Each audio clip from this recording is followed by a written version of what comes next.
But there are different ways of managing your insulin, and you can use different types of insulin. I'm not using our insulin, for example. I'll tell you of our insulin. Dr. Troy, you mentioned the our insulin, I think. So in the UK, you cannot walk into a pharmacy. So insulin is such a potent drug, and it really is. It's lethal. Yeah, you could kill people for sure, right? Yeah. yeah. If you misuse insulin, you're certainly dead, especially if you're type 1 diabetic. You cannot walk into a pharmacy and buy insulin. So you need to have a prescription from your doctor, right? So I went to see my doctor. I was on a low carbohydrate diet. I was confident enough to say, I know what I'm doing. Don't interfere in my diet. Can you please give me a prescription for our insulin? And, we have different brands still available in the UK. I couldn't convince him.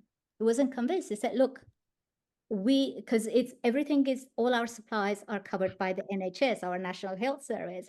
So my diabetes consultant told me, every year I send them a letter to the NHS or to the local authority, local branch, asking for funding specifically for you to cover your pump.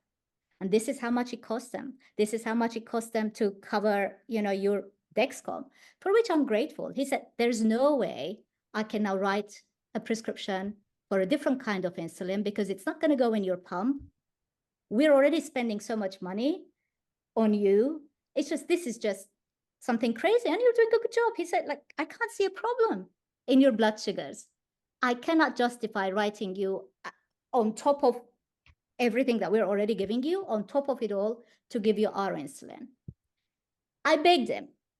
He didn't agree.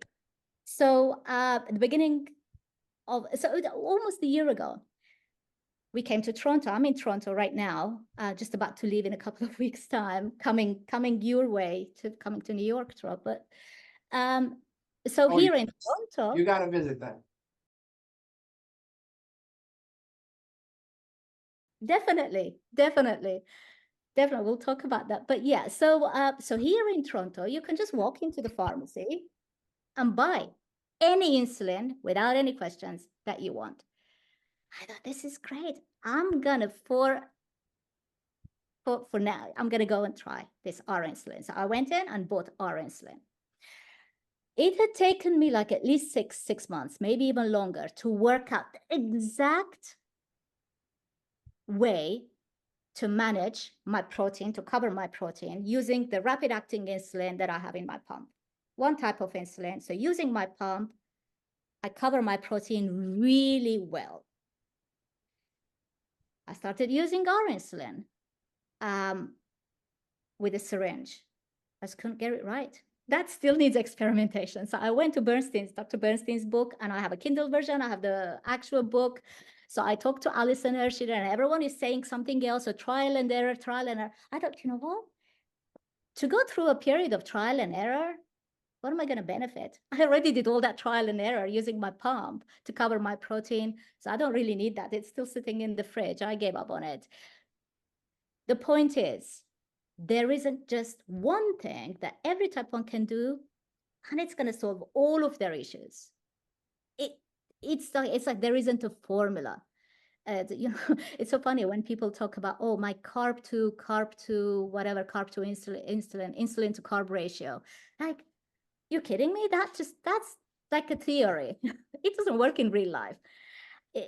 In real life, you have to more or less micromanage your blood sugars, whatever you decide to eat.